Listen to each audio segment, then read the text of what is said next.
modern education is, in my view, about, especially the higher one, is about two things. Number one, understanding nature and understanding the natural laws of nature. This is what you call science. But actually, these are natural laws. Gravity, light, sound, electrons, bonding of molecules to form compounds.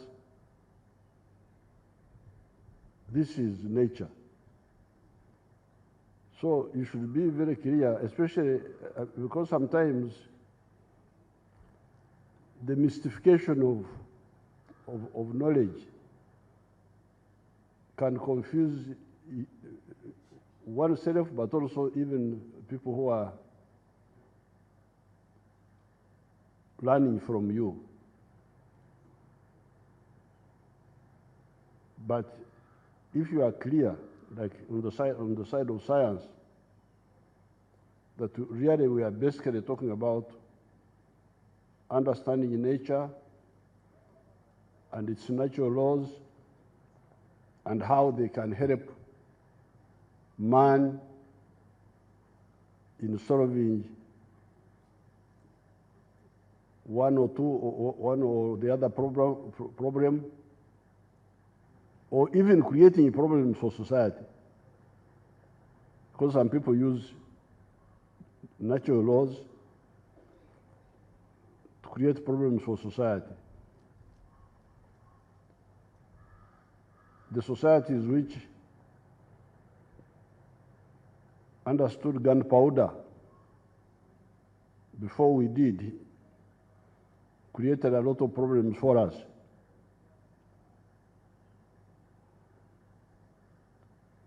For them, they understood the simple natural characteristic of how solids or liquids, some solids or liquids or powders in a confined space, when they are converted to gas, they create pressure which expels what we call a projectile. And that's how you kill people. Because gas has got the natural characteristic of expansion. Gases expand. In a confined space, therefore, they create that pressure which expels the bullet. Those who understood this before us were able to come and cause so much trouble here in the world. When you hear slave trade, all that was because of the simple problem, colonialism, because we lacked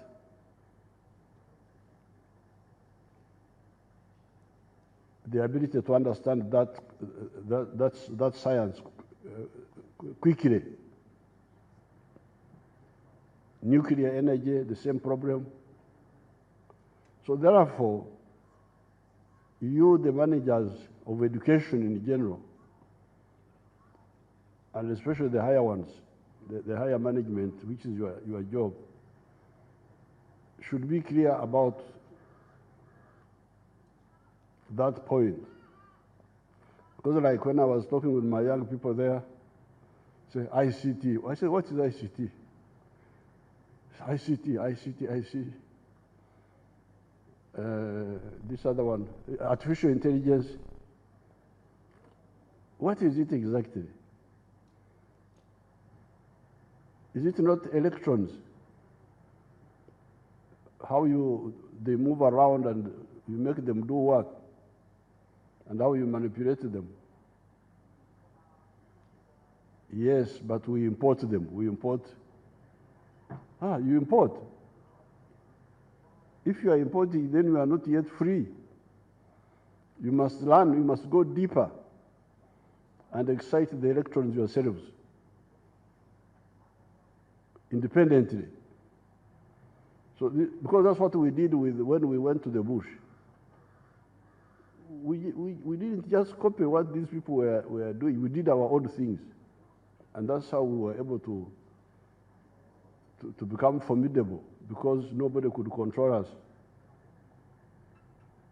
So therefore, number one, especially for higher education, is, in my view, you can later on, when we have time, you can guide me, say, no, you are mistaken here, you can help me.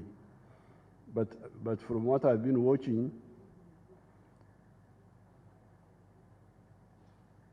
understanding nature and its laws and using them to solve problems is one very important part of education. The lower education, of course, includes acquiring the basics, reading, writing, counting, and so on. But also you get the introduction to the sciences, even in the lower schools. Then the second part is understanding society and evolution of man. That is now for the social scientists. How this man has been evolving in society as a hunter-gatherer,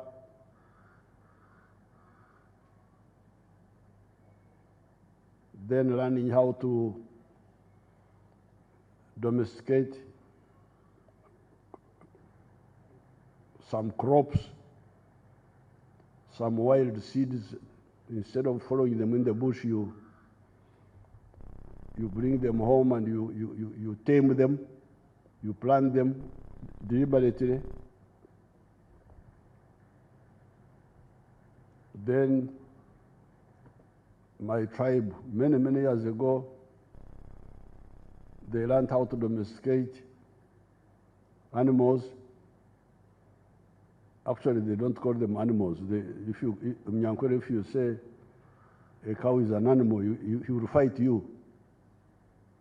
Because a cow is a cow. Nente. It can't be a nyameshwa. You can see how advanced they are.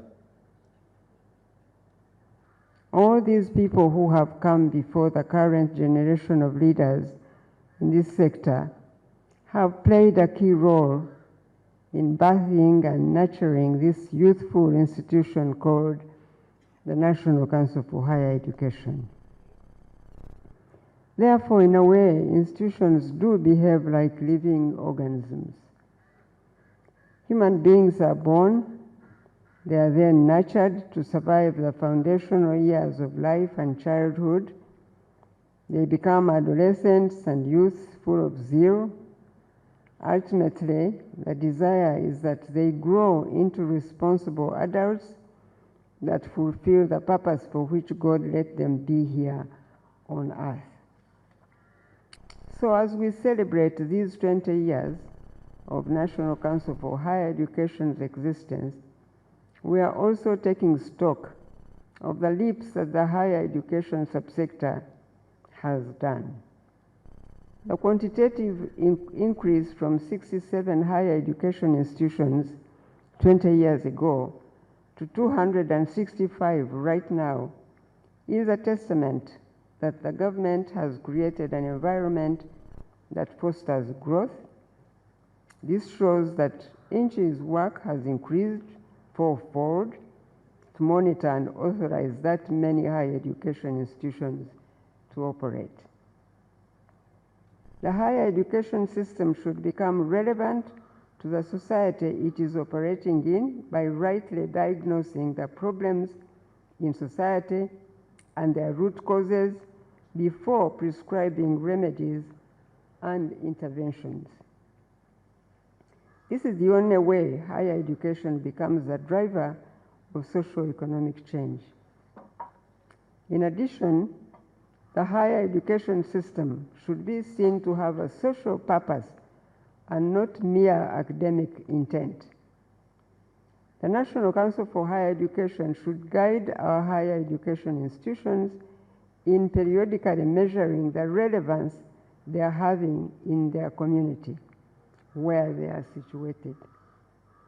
Can students and academic faculty engage more in solving common problems with the institutions surrounding the community? Lastly, our higher education system must be aggressive and ambitious enough in integrating ICTs in the pedagogical approaches to learning. This will impact the much required skills and abilities in students as they go out into the world of work. When higher education becomes fully integrated with ICTs in pedagogical approaches, the effects will naturally trickle down into the other subsectors of the education system. Alex Kabule, Deputy Executive Director, worked Professor Moses Gorora as the Second Executive Director and worked at the University Council. Dr. Pamela Priscilla Kajugira, worked at, she's now the Chairperson of the Law Reform Commission. Professor Pius Kuksera Achang, served council for 11 years, is now the Vice Chancellor of Mountains of the Moon, and Dr. Nora Mulira, Director for Research. You know the problem, they are big stuff, they call it for mama.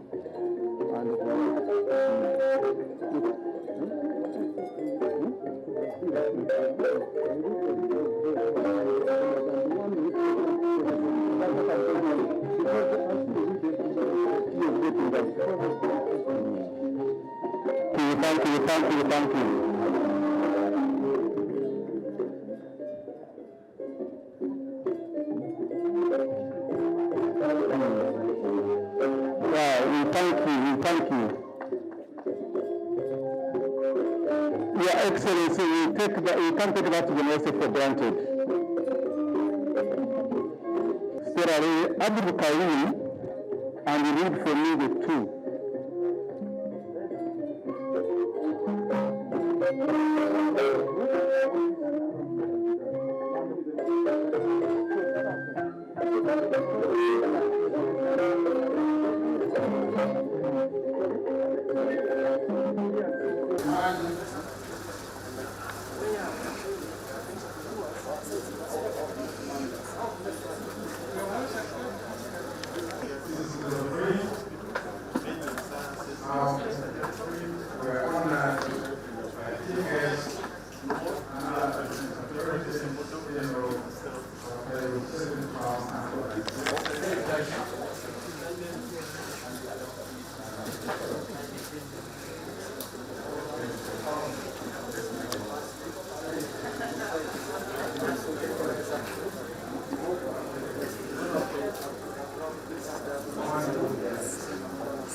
And that was to read books, whether the book is physical or on the internet, you can access it. What we use computer vision technology and artificial intelligence with deep learning. Abantu baka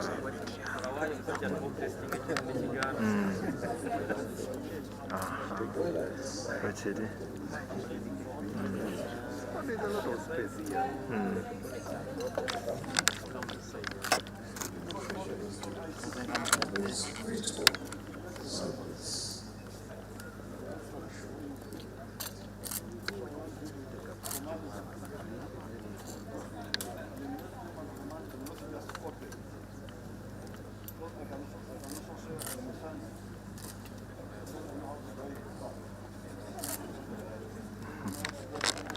It's great. It's great.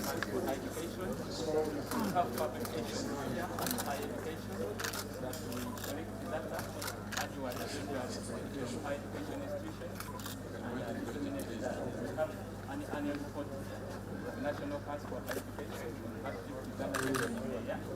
we have a set of higher education, and annual publication. So you are can you move back? Can you move back now? On this side, we have the electric bike and the farm road. So this is the road that is the farm road. If I connect it to work, because it is a planter, and the future will start to Powered by battery. by battery. Battery from solar. We can put solar, but for now we are charging them from the grid. We can put solar in Open up a bit. electric bike. You said the base. They're blocking me behind. Thank you very much. We are